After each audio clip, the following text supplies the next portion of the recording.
to mention.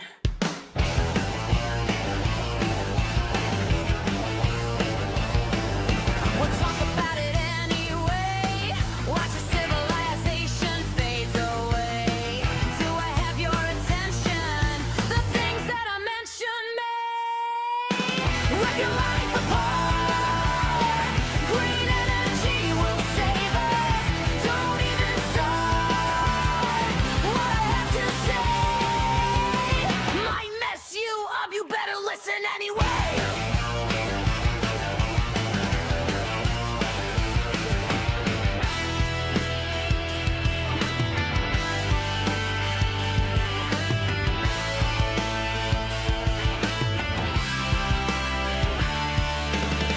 I'm coming on hard. Here's the news. Don't shoot the messenger. That's just rude. Don't mean to be crude, but just listen to the goddamn message. Goddamn message. The world's judgmental, and I'm here to joust. So with no further ado, welcome to Environmental Coffee House.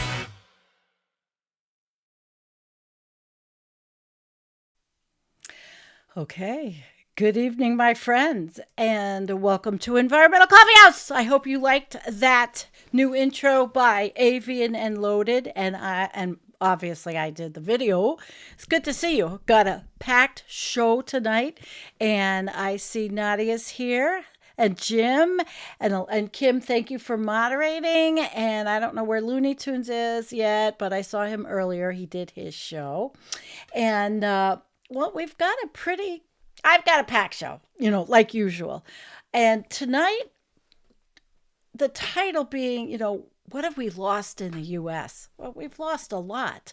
But we're going to talk about what we've lost in the science arena, in the climate arena, the websites. We're going to talk about some new things that are out there that people are doing privately with crowdfunding, because the government in the United States right now, unfortunately, is anti-science. Anti-science. They don't like it. They don't want to talk about climate. They don't want to talk about climate change, except for Bill Gates, who's a sellout and wants to talk about that. Oh, it's okay. We're just going to take care of people without understanding or caring, or he does, or his hubris, or whatever it is, that climate warming and all of the extremes and all of the things that are happening are going to make it worse for those people, for him to, whatever his philanthropy is. But we're going to look at something at the end, something he's been doing. So that's going to be the end. But right now we're going to go through, as you all join, I have a lot of articles tonight, and I have videos I made. I put something together that I want to play before. Hi, Katie. Oh, Katie, she was here for a week, KS, and she bought me this beautiful gift. She was here for a few days. It was very nice. Beautiful gift. I told you I'd wear it. Thank you. And it was a wonderful visit. I love having you wonderful people, because we have an amazing family here. And, while this channel is not gigantic, and really it's actually, the algorithm is keeping us so far down. I don't know. I always say this. Is it me? I don't know. I don't think so. I'm not going to think it's me, but I mean, it's the algorithm, it's the topics, whatever. And here's another thing I want to tell you guys, that YouTube will not monetize my videos with you remember how, my usual thumbnails, which are very graphic, and I love, to make graphically artistic thumbnails, but I can't do that anymore. So everything has to change, because of, well, maybe Google's capitulating a bit. They won't monetize, they won't share it if there's certain trigger words. There's a lot of trigger words. So it's and after I excuse me, I don't know what's with my voice. After I do this one, see, I did this one, right? Okay, I did that one. Here we go. But when I put the show up, I don't monetize before when you guys are watching because it's obnoxious. But it's like when I put the show up after, I'll put this up. But that looks spooky, doesn't it? That's my place. But I mean, that's what we have to do now. We have to play games. And it's really crazy. Crazy. Yeah. Kim, I didn't bring the Bobcat video in. I could have. Oh my goodness. Hi, Kim. All right, we have a lot of wonderful people here. Tommyist and Linda. We have Canadians, the Canadians here tonight. Kim, I love you all. There's so many. And we're already effing YouTube. But listen. It's the capitulation. It's different. We have to understand we're living in a very different era, and I'm on probably 50 zillion lists, and I who knows. So I need to earn some kind of living by monetizing these videos. So I will have to do I play the game, and that's what I'm going to do. Make the videos and make it's really the thumbnails. Every time they tell me after I monetize it limited, I change the thumbnail, it's fine. Unbelievable, right? But this is the era we are living in. We are living in the era of global boiling. We are living in the orange turd Trump era. We are living in the United States has been taken over by, actually, I actually, is it this one? Yeah, the brain. We've lost our brains. Most everybody has dropped it. Okay, so as you are joining, I also tell you I'm on YouTube, Facebook, Substack, Blue Sky, and I am streaming. You might not like this, but I'm streaming on X. It's probably, for me, I'm going to look at it. It's probably not a great place to stream, but you know what? I'm happy, to do it, because if I can teach people, there's a lot of like-minded souls. It's a horrible platform. This whole time with Zoran Mamdani, you could see that the right wing is having such meltdowns that it is showing the racism that is just permeating through them. I mean, when 9/11 happened, he was a little kid. And they're actually, in their eyes, they look at this guy and say, who is he? Osama bin Laden? I mean, it's really crazy. It's really, really crazy. And I say, let all those idiots, let them move. Let them move. There'll be affordable apartments. They move, there'll be affordable apartments. But anyway, I think that he's going to do very well, and we'll see. So, yeah, maybe the zombies ate our brains, or maybe it was just Trump. All right, let me get started because I have a nice little video to start this, and then we're going to go through some articles. But we're gonna watch this. Oops. See, I always do this. We're going to watch this. Don't forget to click like. Oh, and I'm on Substack also. And I started to write on Substack under Environmental Coffee House. And of course, I'm on Blue Sky. And sometimes I do a lot more texting and answering than I really should. So, okay, let's go. This is, just watch it. It's sweet and it's bittersweet. It's really bittersweet.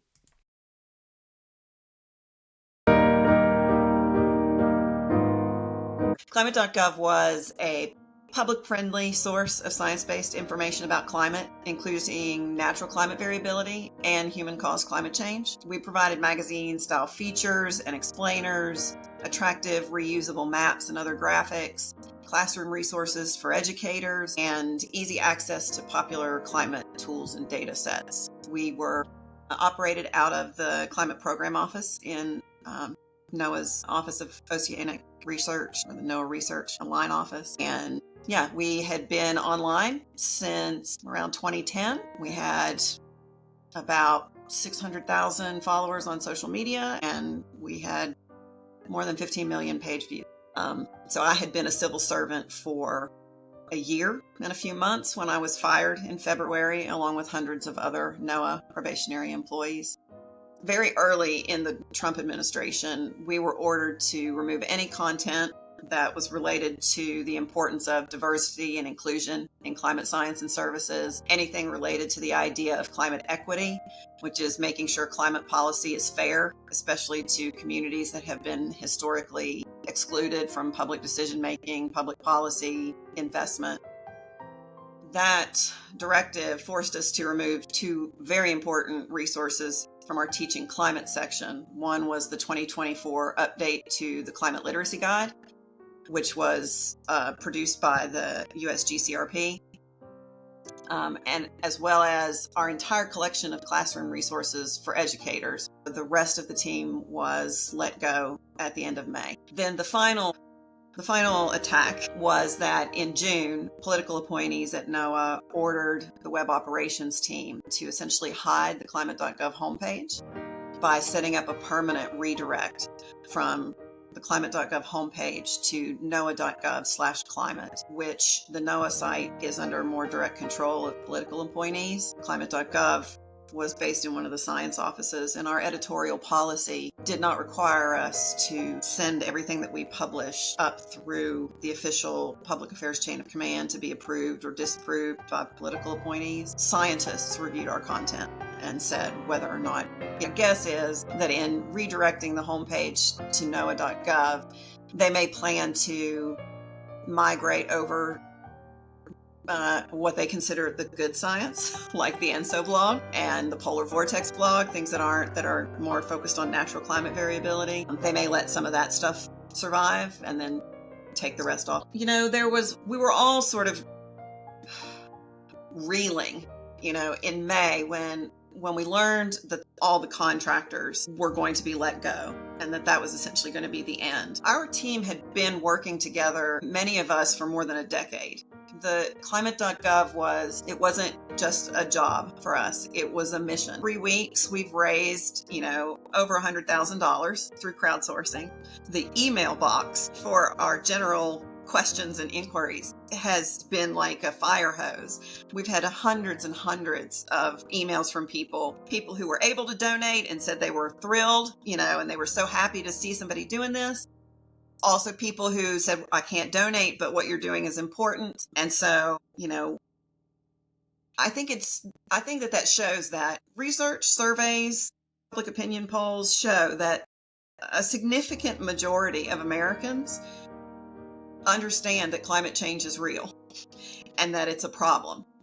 All we're trying to do with climate.gov is say, this is what science says is likely to happen. To me, I think there's no point in trying to hide that information. And frankly, it's immoral to hide it from people because, our children, our grandchildren, they're going to inherit the climate that we're giving them now. And the 5th National Climate Assessment and all the previous climate assessments were taken offline. So we thought, given that they've interrupted the development of the next climate assessment, we thought it was extremely important that the latest one, the most recent one that we have, be back online, easy for people to find, especially, as I say, news reports suggested that they were considering revising previous national climate assessments. And so we thought it would be very important for the originals to be up and accessible where people could see them and know that they were there and trustworthy. The science says about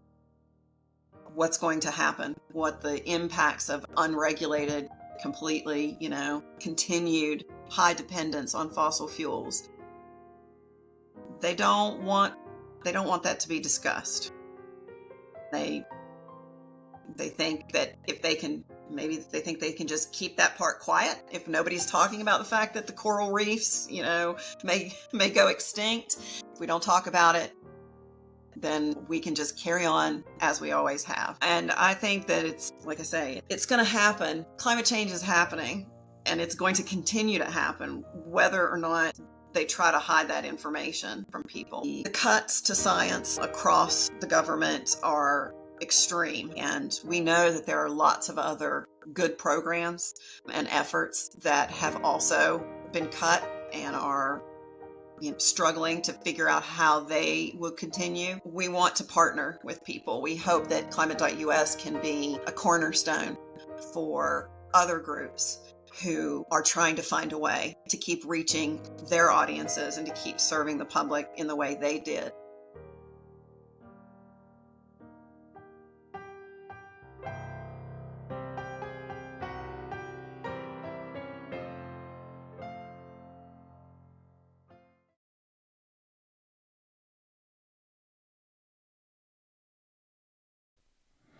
Okay.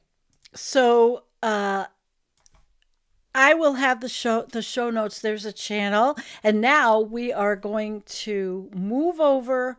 We're going to move over to the other screen, and we're going to look at what we've lost.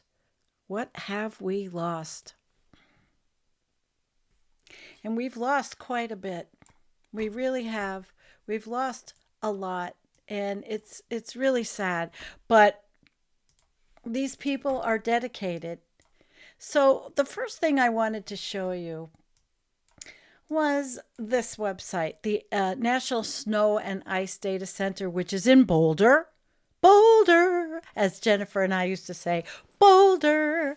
And if you see and you read what's happening on the top, Sea Ice Today tools and services have been reduced due to non-renewed funding. Learn more about what this means for users here. So this is Sea Ice Today, and it's not updated daily. They've discontinued new monthly and mid-month analysis posts. Sea ice analysis tool, sea ice volume, sea ice extent spatial comparison tool. This is what we used to use. Jennifer and I used to use before she retired. They have some things that are persisting, but of course now with government shutdown, and the layoffs. And then we're going to move over to the NOAA, National Oceanic and Atmospheric Administration, which is, here's the U.S. government is closed. This site will not be updated. However, NOAA websites and social media channels necessary to protect lives and property will be maintained. To learn more, visit commerce.gov, whatever, for the latest forecasts and critical weather information, weather.gov, and we're going to look at that. We will look at that. And then the National Science Foundation is all different. Due to lapse in appropriations, the NSF is closed. Okay, NSF is closed. It will continue to accept proposals in accordance with published guidelines. Please continue to watch this site for changes. Now, what I thought was very interesting, because the NSF used to fund a lot of different things, and what they are funding now is computer and information science, all AI. So in their career openings, it's all that. That's what it is. It used to be very diverse, but it's not. Let's see. The job openings are in job types. Communications, public affairs, business programs, senior executive leadership, but some STEM, which is good. They still have a program for veterans, but I had to find funding. So if you're looking for their initiatives, are a lot of AI stuff, open source ecosystems. Where was this? Award search. All right, so you find an award for what you're looking for, and here's the focus areas in the the National Science Foundation. Come on, where are you? Well, now it doesn't want to even work. Now it's not even working. Here. So it's closed. Does that mean this is not working? News and events, news and announcements. Yeah, here we are. 10 million quantum chemistry collaborative research effort. I'm sure a lot of people love this, but it certainly is much, it's different. It's different. So that's the NSF, and that's what we're looking at in the NSF. And I have an article here before I move on to the U.S. Well, maybe we should do this. Where am I here? Can NOAA weather the storm of budget cuts? Some meteorologists are concerned. And as you saw the gal in the video before, they're doing something. They took climate.gov and they're making it climate.us, and it's private funding, open source funding. So twice a day until recently, technicians at the National Weather Service released balloons into the atmosphere from nearly 100 locations. As these balloons sailed upward, small data collection instruments called sonodes, went with them, capturing the atmospheric data along with information from ocean buoys, satellites, and even hurricane hunting aircraft, feeds the computer models meteorologists around the country use to predict the weather. Now, following a series of budget and staffing cuts at the National Weather Service and its parent agency last spring, the NOAA, and a number of those weather balloons, they're no longer flying, and suspended launches in areas as disparate as Albany and Cotsby are just some of the more tangible impacts of the cuts. And now they have bare bones workforce, and they have slashed by hundreds this year, with more layoffs expected in 2026. About 14% of the agency's 2025 research budget has been frozen, and the 2026 budget, which is expected to be finalized in October, it was, and I don't have that in front of me, but it is alarming. It's alarming meteorologists at TV station consulting firms, research institutions around the country. Now, we watch Max Velocity or Ryan Hall or any of those. Everything they get with all their apps and all their fancy stuff, everything comes from the NOAA or the National Weather Service. So it is definitely a conundrum, and it is making people feel nervous about these things. Those who spoke with Science Line, and by the way, this is the, I'll show you. This is from NYU, New York University Science, Health, Environment Reporting Program. So it's not any kind of clickbait or anything. It's from the university in New York. But they're worried. Less data collection and fewer employees to process will make it will make the forecast less accurate. We don't know if we're seeing it yet, because we don't know. All the attribution studies and all the things that need to be done aren't done. And plus another thing is, are they going to get done? We don't know. So the deadly tornado outbreak in Missouri, which we watched the flooding in Texas. It's caused people to wonder, has it played a role in flood evacuations and high death tolls? But, it is difficult, as they say, that it is really hard for to say. Meteorologists in America they rely on the National Weather Service. All of these, any YouTube channel meteorologist relies on this. And don't think Ryan Hall has something different, because he doesn't. All of the data comes flowing through from the government, and then they charge you for it. So we don't have access to all the free stuff on the government anymore. The whole point of the Weather Service is it's free and accessible for everyone, and every single one of them uses it every single day. So by the time a hurricane or heat wave hits, Weather Service meteorologists have already been studying it for days or weeks, and they usually have a pretty good idea of when it will start, how long it'll last, and its severity. Forecasts for severe weather like this and for more mundane sunshine and rain begin in the same way, pouring over the data collected by the service's various instruments. So really, I'm just going to go down because I'm not going to sit and read the whole thing, but it was a good thing. It used to be, usually was a good thing. We trusted the National Weather Service. We have to trust the people that are still there if they are not political appointees. All bets are off with political appointees because we've seen historically that political appointees are not exactly the most experienced people.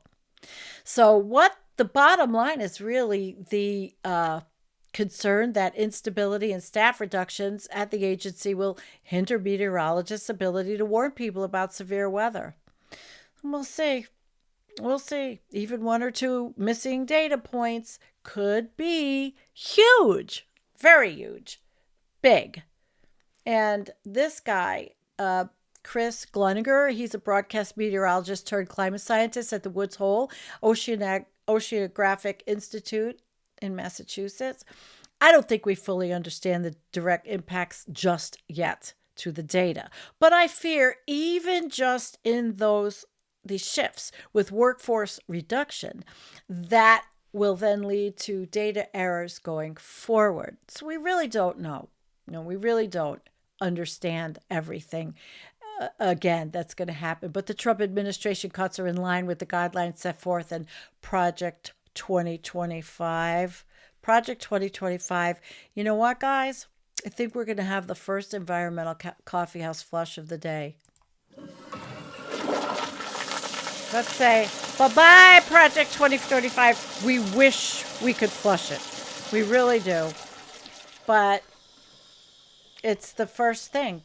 And the agency fuels the climate change alarm industry and threatens the country's future prosperity. This industry mission emphasis on prediction and management seems designed around the fatal conceit of planning for the unplannable. So we'll see. We'll see what happens. AccuWeather, which is a leading private sector. I saw something by them today. Forecasting companies was named in Project 2025 as a private alternative to the National Weather Service. They're very right-wing. The company previously lobbied for meteorology's privatization, which would allow it to charge for forecasting services that are currently free through the government, through the taxpayer. We pay for it, we want it. Are they going to lower our taxes? No. Have we seen anything like that? No.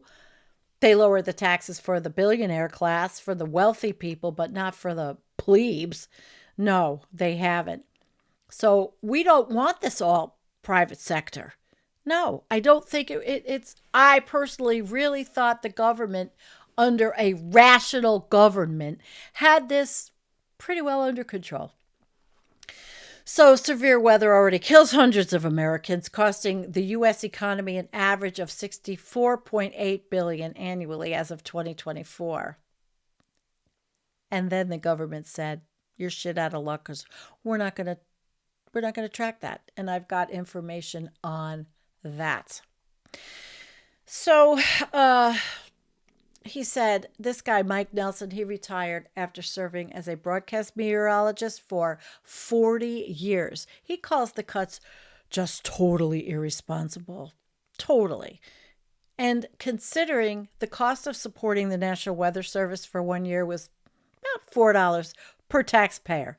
So he says, I play devil's advocate a lot, and I've tried to sit back and think, okay, so what is the positive for this? Well, I can't think of a positive. And this is not just me being a meteorologist, being partisan in my field. To my field, every meteorologist will tell you, my number one job is public safety. And we're seeing many areas of public safety are compromised, like air traffic control, and they want to blame it on the Democrats' shutdown, but they could pay the air traffic controllers. This government could, and they don't want to. It's the pain. They like the pain. All right. So I am going to move on.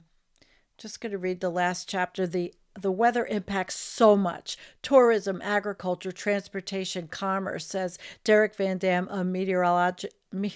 I don't know what's with me tonight. It's like a tongue twister. Meteorologist and extreme weather reporter at CNN. This is not the place to start cutting, because every piece of our lives depends on the infrastructure that the NOAA is responsible for. We need to start treating it with the respect that it deserves. And these have been, we've all have experience. We've been using all of this for our shows for years.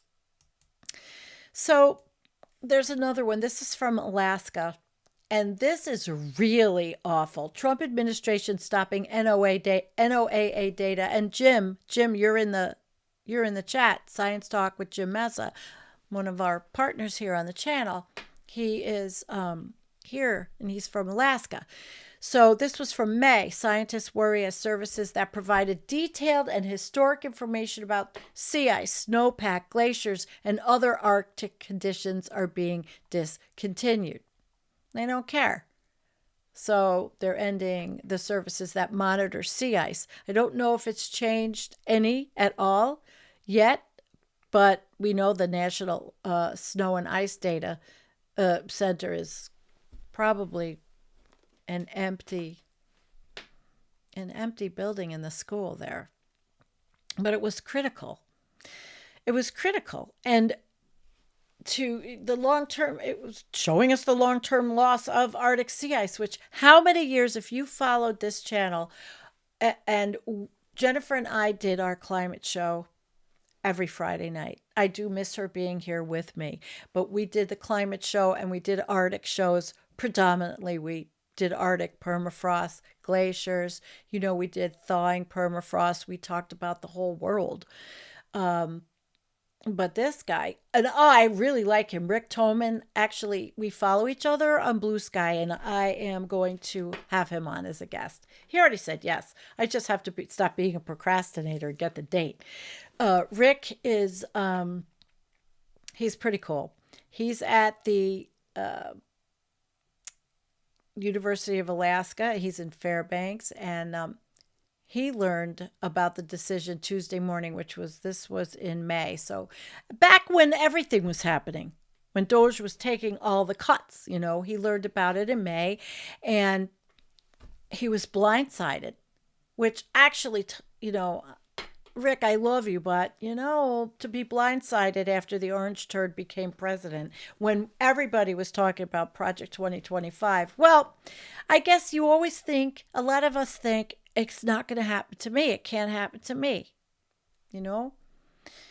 And other Arctic-related information that the NSIDC said will be limited by NOAA's discontinuation of services included gridded monthly analysis of sea ice extent and concentration, a data set that goes back to 1850, and the photographic records of glaciers, and the World Glacier Inventory, which monitors over 130,000 glaciers worldwide, and a data set tracking snowpack properties. Now, that other countries have abilities, but they would use the U.S. because we really were the gold standard.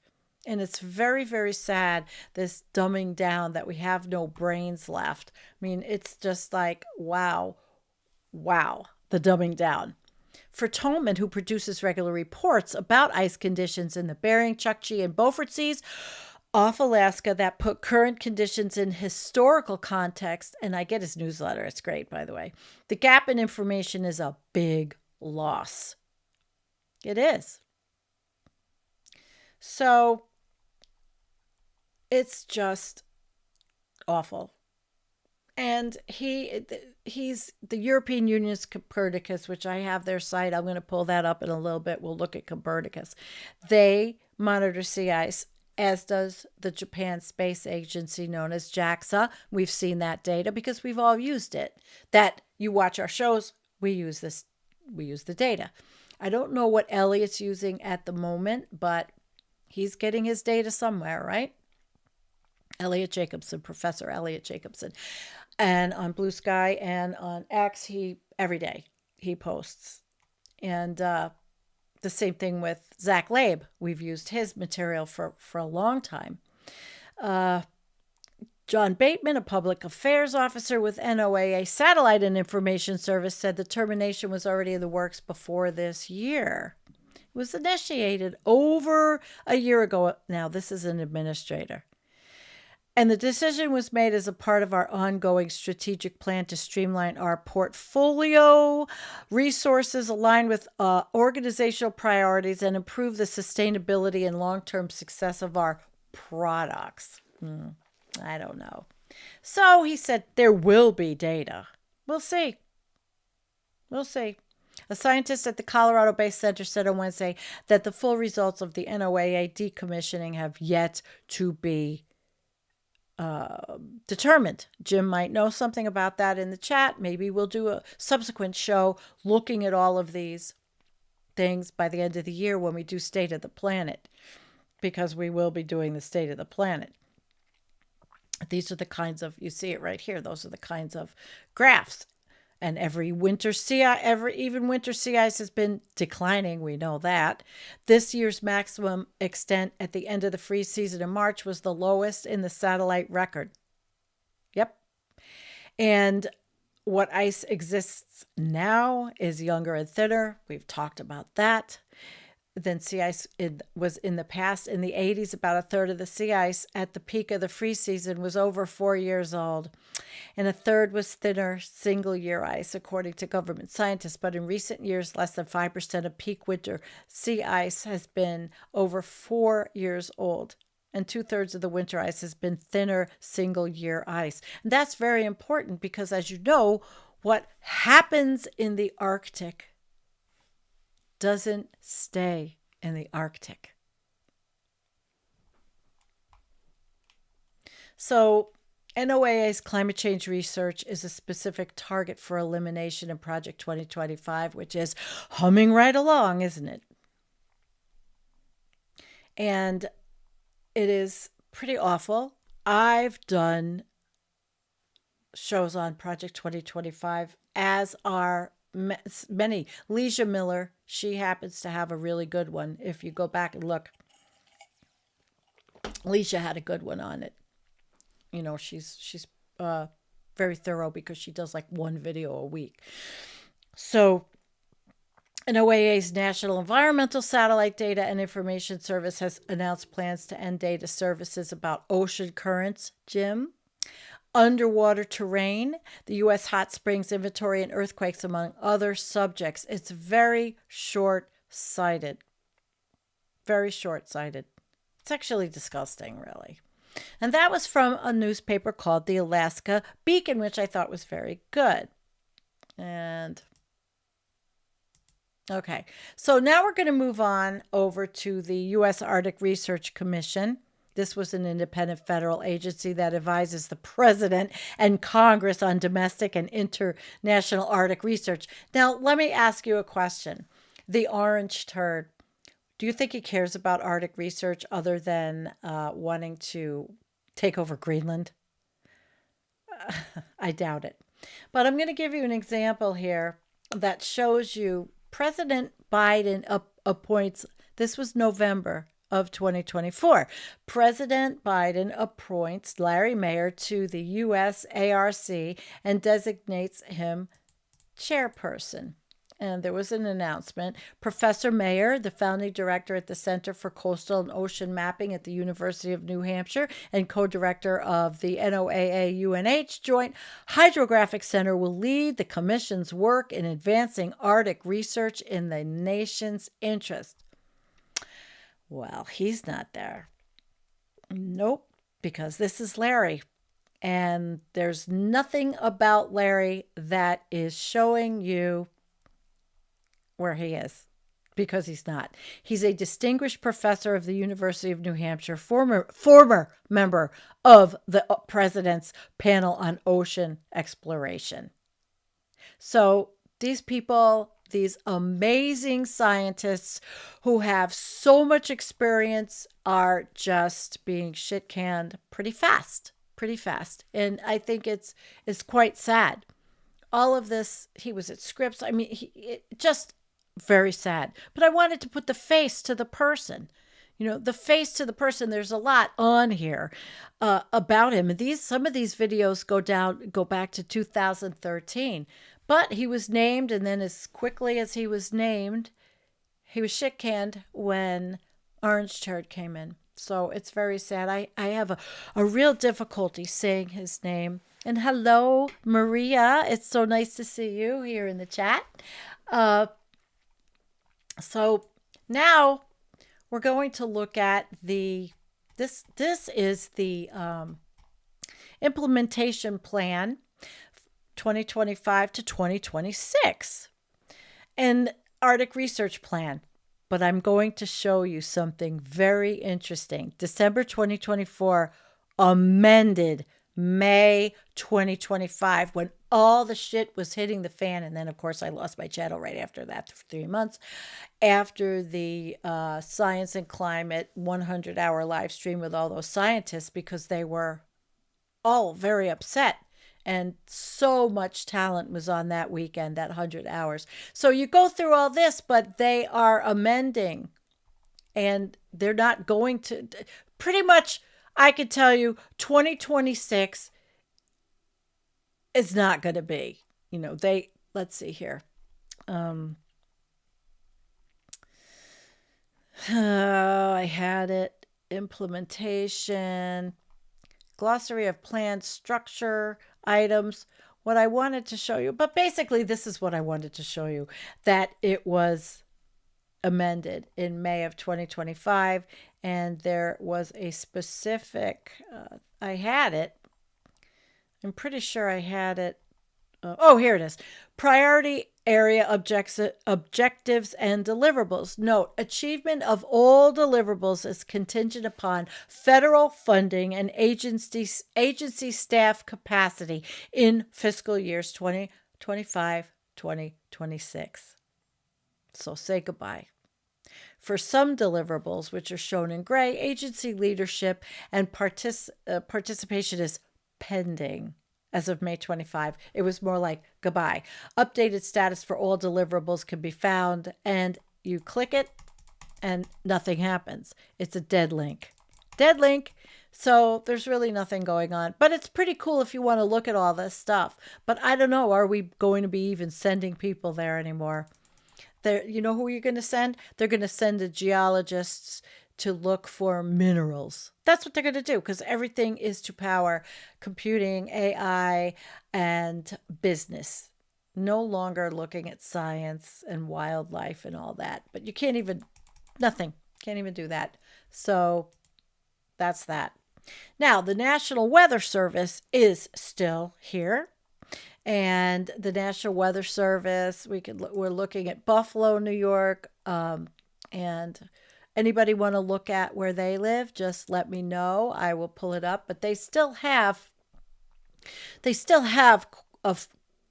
NOAA weather radio, which I'm not sure, how that is. A lot of companies sell these like Tempest, these weather stations you can get, but they depend on the government information. And it's very sad. I keep saying it, but I think it is satellite. Now, are all these... Okay, they're not dead. But here's the satellite in Buffalo. We had a lot of rain. We had a lot of shitty weather. So you can still use this. But see, the U.S. government is closed. However, because the information this website provides is necessary to protect life and property, this site will be updated and maintained.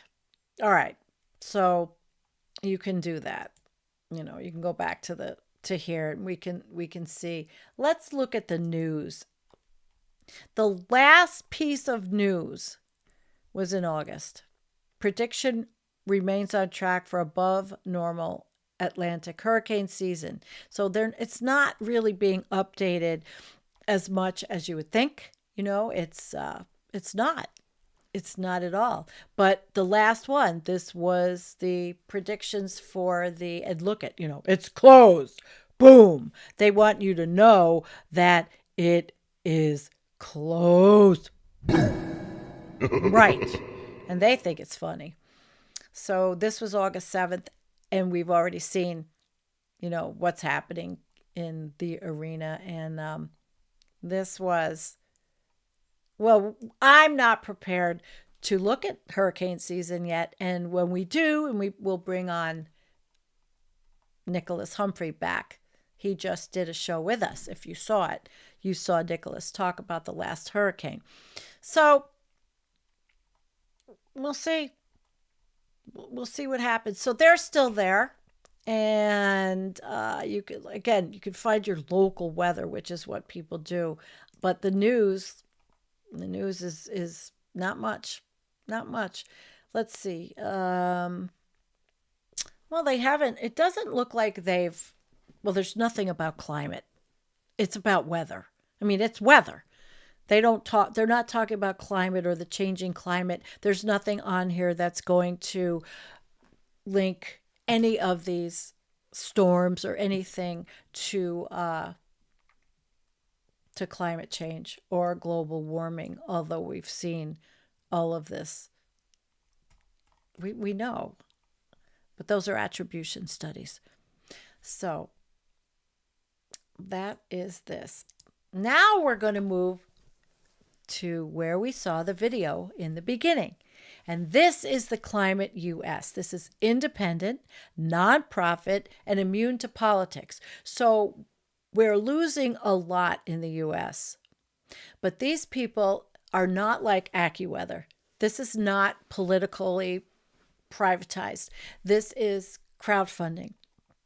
And they have the 5th National Climate Assessment.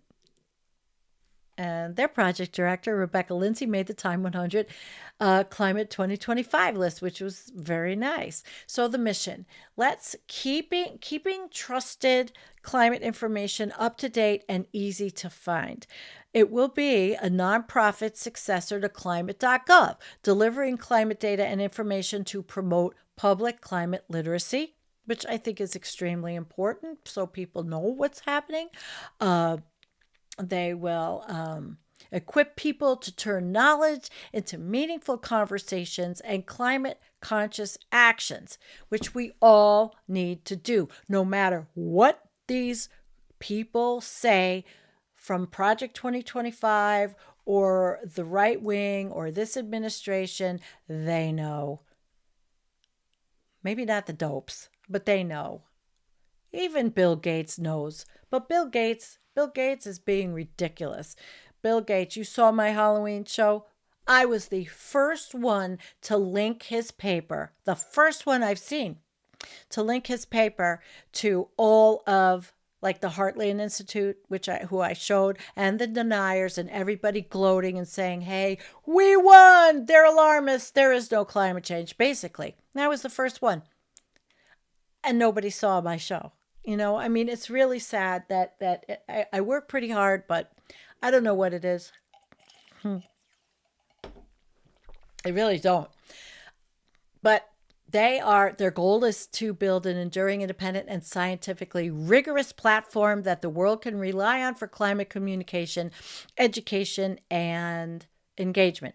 And they have this little video. I have the system audio on. I didn't. Crucial climate facts are being erased. Oops. I didn't play. Wait. Mission is disappearing. Our team, Can the you same hear people who were behind climate.gov, is fighting back. That's nice. We're building climate.us, an independent, nonprofit platform where science speaks for itself. No political interference, no shutdowns, just climate information the world can trust. We have the expertise. We have the plan. What we need now is you. Your donation powers the creation of climate.us, fuels new content, and safeguards the facts we all depend You on. can hear this. Even $1 makes a difference. Yeah. Every contribution helps protect the facts. Stand with science. Fight back.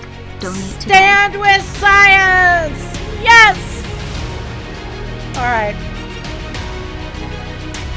So Our team. it the would same be people who wouldn't it be rely- nice if Bill Gates would fund them instead of Bjorn Lomborg, which we're going to see at the end. But what we're bringing back. So, key resources for understanding current and future climate, but they're not using government resources. So, they're probably using the world resources that are available. And like I always say, I'm hoping that Canada becomes what we were. I would love to see that happen. I really would. But Europe's got it, but again, we were the gold standard and not gold like what's in the goddamn Oval Office. The gold standard, but they're bringing back new blogs, news and features, event trackers, climate dashboard, which nothing's actually live yet, maps and data, which is great. Oh my God, we are in this channel, we loved all of the maps and the data and all of that when Jennifer was with me. Climate literacy guide, clean collection for classrooms, teaching. Now, that is, if teachers can even teach any of this in their science classes anymore, given the climate we're living in, and I'm talking about the ignoramus, clueless, moron climate. NCA 5, Fifth National Climate Assessment. So you can have this. All this stuff will be in our show notes, and I would hope you guys do. And they also have a website. That video that I clipped for this show, when I clipped on it, had 6 views. So I'm going to hope you all subscribe to the channel. And let me see what updates they have. They made the Time 100 Climate 2025 list. This is Rebecca Lindsay who made the list. It's great. Yes, she was amazing, right? We saw her, and I'm very proud of her. And it's wonderful, to see these things. It really is, because we're losing it. We're losing this. So they had taken it down, but we've brought it back. I just hope, and I know this sounds terrible, but I really hope that these people don't have to leave the U.S. because of what they're doing. I mean, look at what is happening in this country. It's kind of scary. So they've got that, and you can look at the 5th National Climate Assessment and still use it. Of course, there was going to be a 6th one, and it talks about experiencing climate change, current and future risks, determining the future, a resilient nation. How are we going to have a resilient nation with the administration we have now? I don't know. When the president thinks the natural world is the AstroTurf golf course. I don't know. But, okay. So, but people are saying climate.gov serves an essential function, but now it's Climate US. So a lot of people will be using it. There's a lot of stuff you can read, and I think it's great. And it will be. And I'm hoping that more philanthropic people with money can help them out, because it's really worthy. I'd say it's extremely worthy. So, all right. Now, we're going to move on, and I'm going to talk about an article in the Vernon Reporter, but the article, the tool tracking billion-dollar disasters, is active again after being retired by the Trump administration. You would think that the Trump administration would want this for the insurance industry, who rips us off at every corner we turn, right? Okay. So it shows that in 2025, approximately $40 billion in damage was caused by severe storms and tornadoes that struck states like Illinois, Missouri, Tennessee, and others.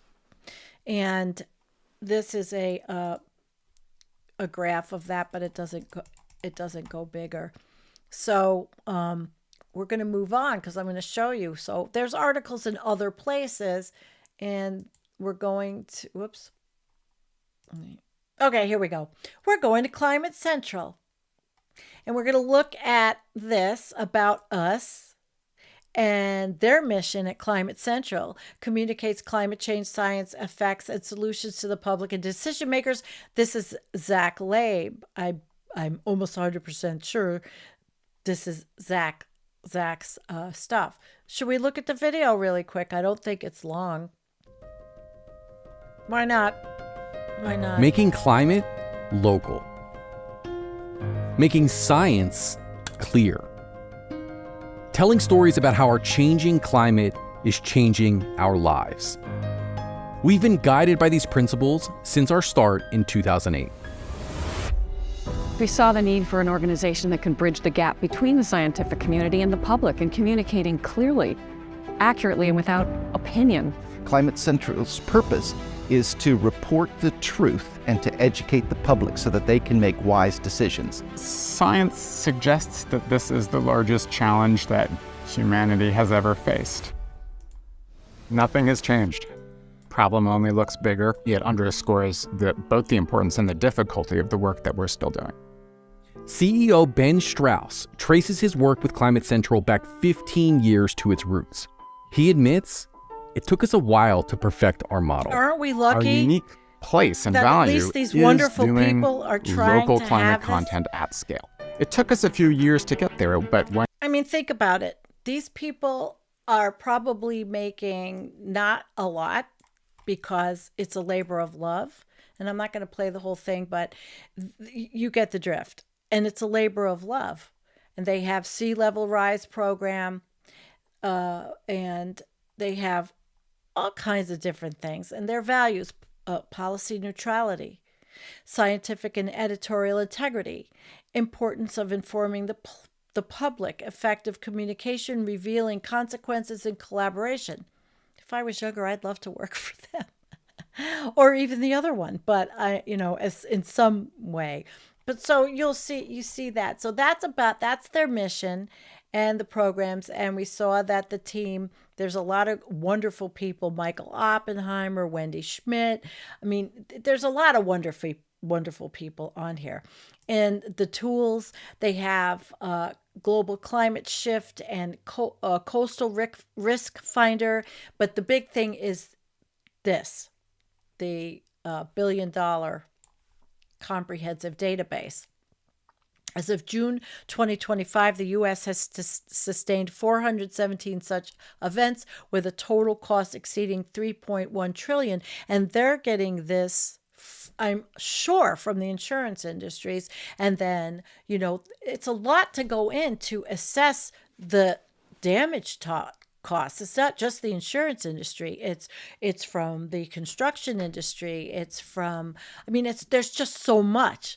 And I'm sure that coming this winter, now that I have time since my garden's closed and it's cold, I would like to look into what all goes into this. What goes into assessing these climate disasters, which Nicholas probably knows a lot more. Also, since he's just almost finished with his PhD, Nicholas Humphrey, who is our meteorologist on this channel, and he has his own channel, meteorologist. Well, not a channel. He has his Patreon. But they have a lot of things in this that, look at all these things. Drought, flooding, hail, hurricane, severe weather, tornado outbreak, wildfire, winter storm. They didn't show the drought where I live, which, you see, we were in a drought all summer. It was awful. So I don't know why, but there were some, probably because the other storms were quite big, but they're still being assessed. Southeastern and southern severe storms of flooding, central Texas flash flooding, central and eastern severe storms, north central severe storms of flooding. All of this stuff is happening, and it's going to get worse. So here's a graph that just shows you in April 2025 how much. May 2025, how much? You know, you can go through the whole graph and go up 2024. It's really, this is going to be a comprehensive website. So it does show you the methodology and the data sources that you can, that what we were just talking about. You'll be able to find out how they do all this and where's the methodology, where are the data sets coming from, who are they. Look at, see, now links to key public sector data was FEMA, but who knows? USDA Risk Management Agency, crop indemnity. There's just so much that goes into this. Agricultural Statistics Service, the National Interagency Fire Center. I mean, so much. And this is, for Climate Central to take this on, it's huge, okay? It is huge. Huge, huge, huge. So these are the people that really need donations. These are the people that need to have, they need money, all right? They need money. And not just from people, because you guys can't even afford barely to give super chats. I'm talking about people with something going for them. Obviously not the right-wing idiots that don't believe in all this, but this is important stuff. The insurance industry, a lot of, and Melissa reached a category 5, fueled by climate-driven ocean heat, which if you go back and watch the show with Nicholas Humphrey and myself, he did really inform us. He really educated us. So we got a lot of good stuff here. So that's where we are with all of this. And now this is what they're doing. This is their little paper that, you know, if you want to print this out or if somebody wants to have it, you can email it to them. Now we're going to go look at Copernicus. Copernicus is about Copernicus is the European Union space program looking at the planet and its environment to benefit European citizens, but it is definitely benefiting American citizens because a lot of people are using this. And Copernicus is, it has been specifically designed to meet user requirements based on satellite and in situ observations. The Copernicus services deliver near real-time data on a global level, which can be used for local and regional needs to help us better understand our planet and manage the environment we live in. So Europe's eyes on the Earth, and it's quite a website. It has a lot of stuff, and a lot of you understand this, and you know it's here. So I'm sure there are opportunities for American scientists. There probably will be, and they have grants and procurements and all kinds of stuff. So it's quite an operation. All right. Okay, now that we've talked about, we're going to talk about Dick Cheney. So basically, we're finished with this for now. And we are going to move and we're going to pay tribute to Darth Cheney. I hope you all got something out of that. But I think this is going to be a good one. And I have a video here. And Fallujah. Okay. I have a video. I want you to watch it. And then at the end, we'll do questions and answers. I have this. And I may read that article, some of it, because it's very interesting. But I don't want to read the whole thing. So watch the video I prepared for the show. Fallujah, first of all, was one of the worst atrocities of the 21st century. The Iraq War itself was the worst crime of the 21st century, easily. Fallujah was probably the worst war crime carried out during that war. The Marines, 7,000 Marines attacked Fallujah, probably killed everyone who was there. They called them insurgents, but whatever that means. The first day of the invasion of Fallujah, you take a look at the New York Times. had a front page photograph of Marines breaking into the General Hospital, which is a war crime, throwing all the patients on the floor and shackling them, throwing the doctors on the floor. It was hailed as a triumph. Yeah. When the high command was asked why they broke into the hospital, they had an explanation. They said it was a propaganda center for the insurgents. It was releasing casualty figures, and therefore it's legitimate to carry out a major war crime. Apparently pretty exotic weapons were used there, and there's evidence which international agencies don't want to look at of high levels of cancer, other effects of maybe depleted uranium, maybe something else. It's a major atrocity. So, but it's hailed here as a victory. The only way it is referred to now is as a tragedy, because the Marines fought so hard to liberate Fallujah, and now ISIS is in control of it. I mean, you don't know what to say.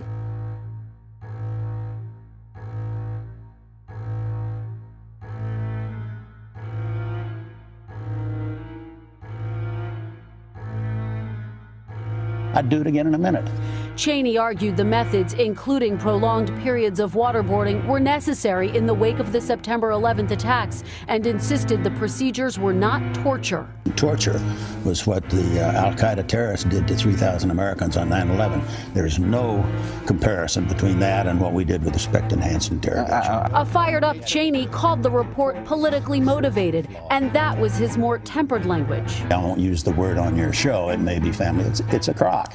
It's not true. And he disputed the report's claim that the interrogation tactics provided no credible information. All of this information in here, no seed of doubt that whether this worked or not. It worked. Just get a quick dick pic.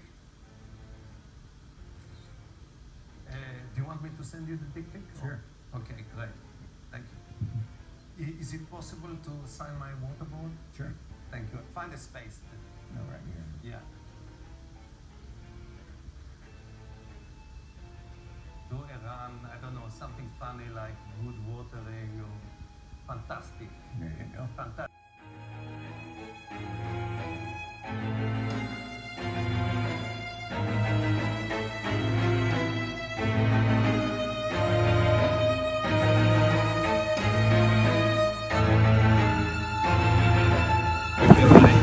Trying to avoid Dick Cheney here. But that's Kamala Harris's problem now. See, I don't have to worry about getting shot by Dick Cheney, because Dick Cheney is now a Democrat. It's safe for existence, really.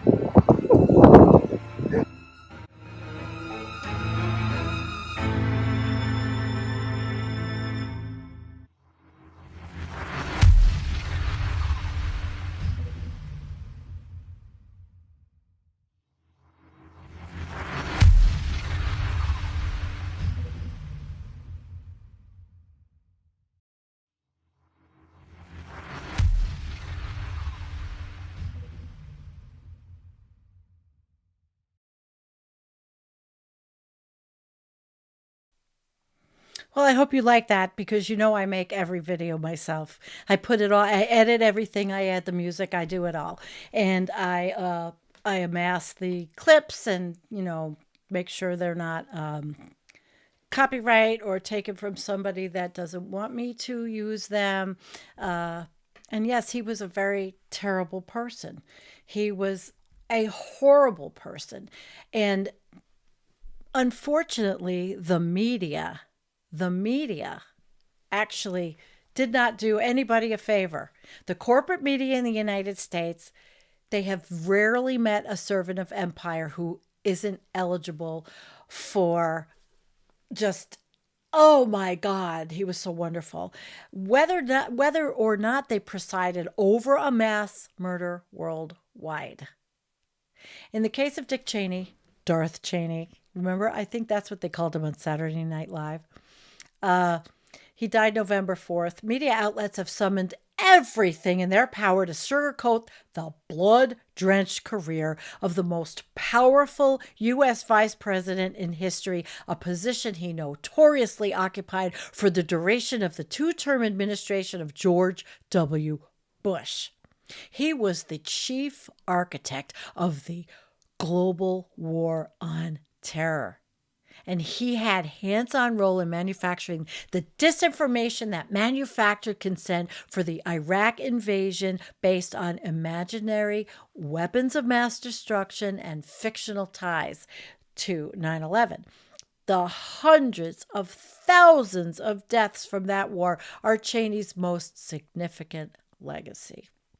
His lengthy resume also includes stints as White House Chief of Staff under Gerald Ford and Secretary of Defense under George H.W. Bush. And in the latter role, he served as the obscenely remunerated CEO of the sketchy U.S. oil and engineering firm Halliburton. I remember hearing so much about Halliburton. So here, Chip Gibbons summed up Cheney's career in Jacobin and said, Cheney rose to vice president as the result of a stolen election. Once in power, his attacks on democracy only worsened. Exploiting the 9/11 tragedy, he broke nearly every democratic norm to enact a regime of authoritarian, murderous policies. He not only was perhaps the single most destructive figure for American democracy in the 21st century, he left behind human carnage and death all around the world.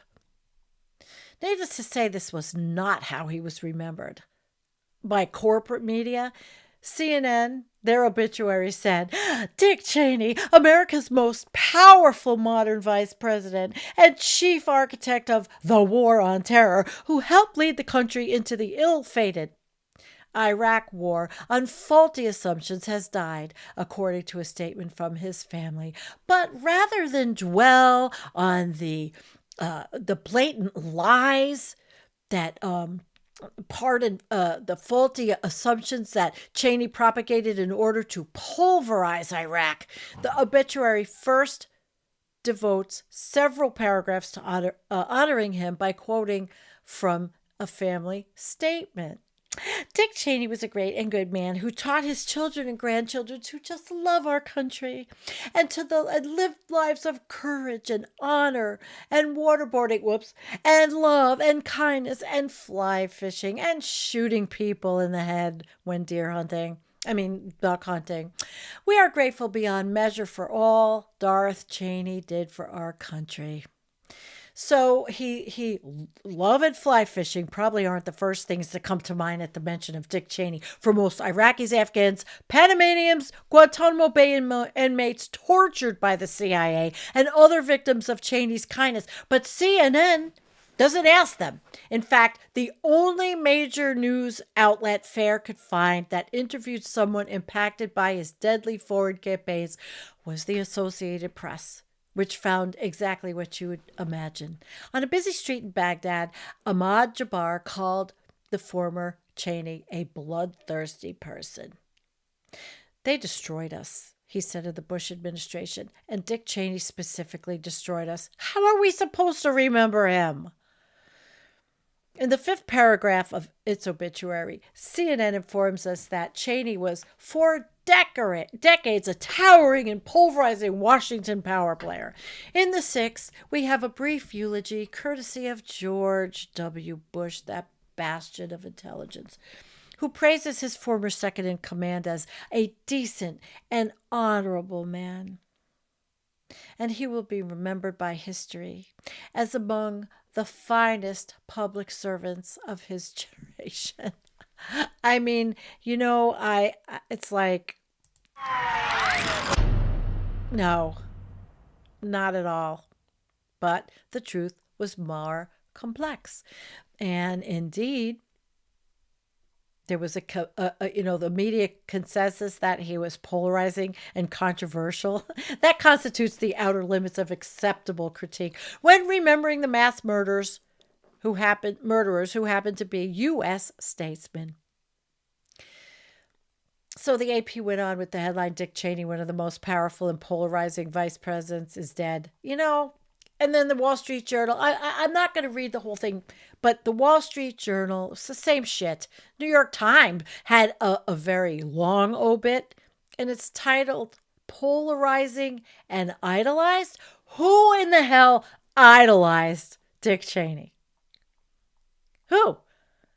But I guess some Republicans did. And, you know, they want to do that. And to CNN saying he helped resolve foreign problems.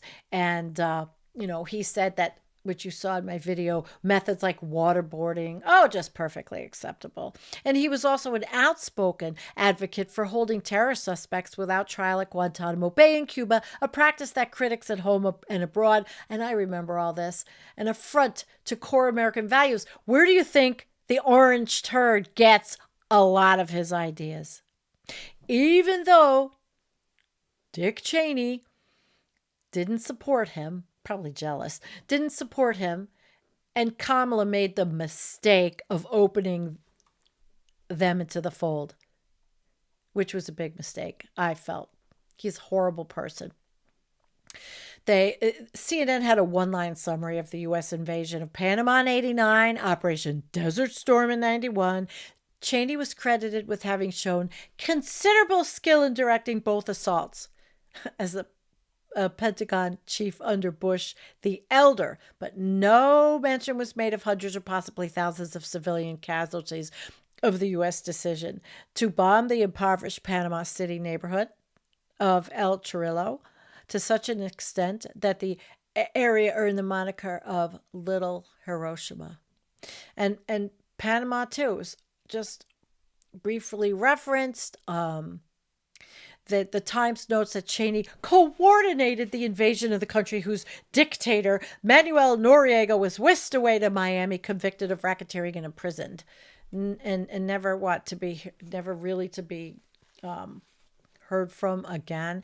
And they called him a skillful operative. And the Washington Post, they did the same disgusting stuff. All of them did. You know, it's like they have selective memory. This guy was evil. Evil. He was evil. Yep.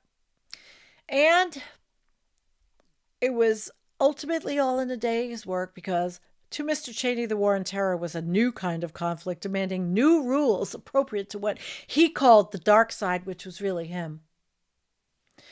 Who cares that time and time again events would prove Mr. Cheney wrong, as in Iraq's lack of WMDs or ties to al-Qaeda that he voted against a federal holiday honoring Reverend Martin Luther King Jr. He was against the Equal Rights Amendment. He was against the creation of Education Department. He was against a ban on armor-piercing bullets. And he was against anti-apartheid sanctions on South Africa. He was awful. He also opposed Head Start for preschool children, the Superfund program for toxic waste cleanup. He was opposed to the Clean Water Act, the Safe Drinking Water Act, and, insult to injury, the Endangered Species Act. Despite all of this, Cheney remains immortalized by the Post as a hometown hero and a skillful operative. So basically, he was pretty shitty, right? He's not. The U.S. corporate media has shown its true colors by legitimizing and euphemizing the track record of someone who was responsible for an inconceivably massive quantity of suffering and death worldwide. Donald Trump is probably very jealous. So, we're really stuck with the world we have. And in a different world, Dick Cheney would definitely be a war criminal and he would have been standing trial. But we're stuck. So basically that is, that's Dick. That is the Dick. And I didn't read the whole thing, but I want to do some questions, and I don't know if we have time to really go into the Bill Gates thing. I think I'm going to have to do that in a subsequent show because there's just too much to even start that now. And the Lomborg connection and how much he's given there. So perhaps that will be, I don't know, Sunday. Antonio and I are supposed to do an evening show, but maybe I'll just make an actual video of that instead of a live show. So let's do a super chat. Thank you first, Nadia. Gates is bankrolling Young. Yep. How long has he been doing it? Years. By the way, the rush for the exit's picking up. I've seen more Usanian coders fleeing. Thank you. And then I had Tommyist. Yeah, Bjorn Lundberg is supreme narcissistic asshat. I mean, I have this whole article. It's just, if I start this now, it's going to be another hour show, and I'm not up to sitting that long. So let's see what. At least Cheney was voted in. We have Stephen Miller running things now, and he didn't vote for that. Nazi. Yeah, we have to be so careful. I'm telling you, it's terrible. And I hate to say this, but I need to be monetized. I can't afford my life. Yes, he really is. He's just evil. I mean, what we've seen and funding. Wait, I'm going to do this video.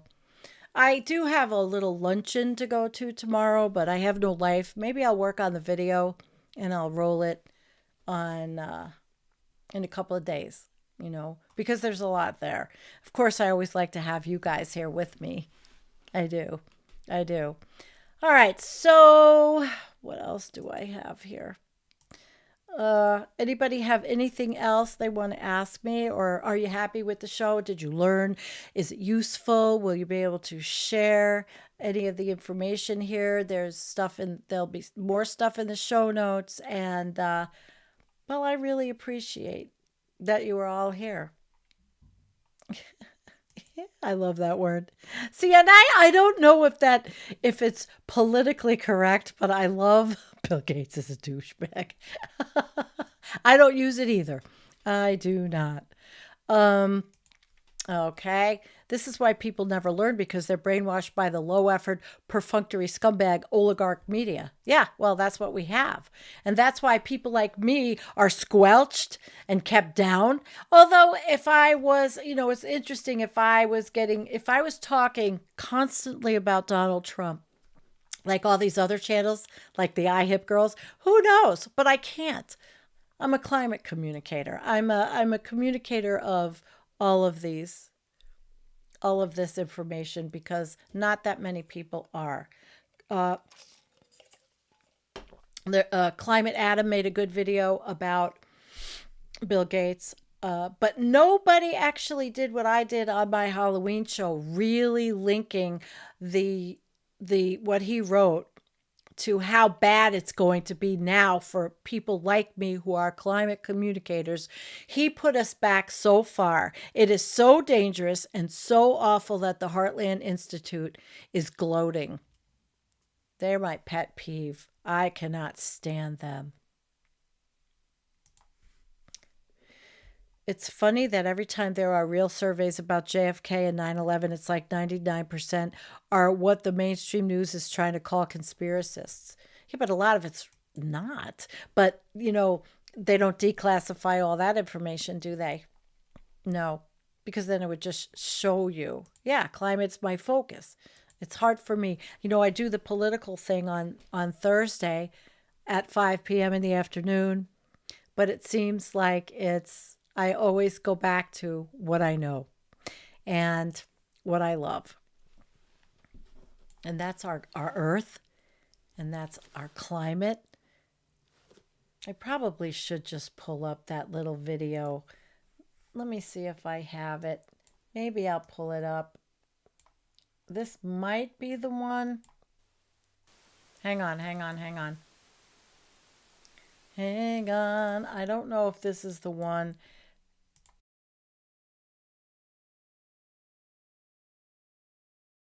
That's the fox. Hang on. My trail cam. All these, I have so many critters. That's the fox. I had a bobcat. Oh, I have the bobcat. Okay, hang on. I'm going to show the bobcat also to close up. Okay. Let's do the bobcat. Look at that gorgeous bobcat. Right in my back. You know, I mean, I have some property and I have a trail cam and I go out. Yeah, but this was amazing. Look how gorgeous this is right in my back. Maybe a few acres way out in the back. And I don't go out there at night. No, I don't. I don't go out. I don't go out there at night very often. If I do, I have to carry bear. You know, I carry everything with me, and I have a headlamp and all. But it's a little, you know, it's dark, and there's a lot of animals, and I want to leave them alone. You know that I have had a bear, a possum, raccoons, my neighbor's cat, deer, rabbits, birds, all kinds of stuff on that trail cam. And I love it. And what? Canadian.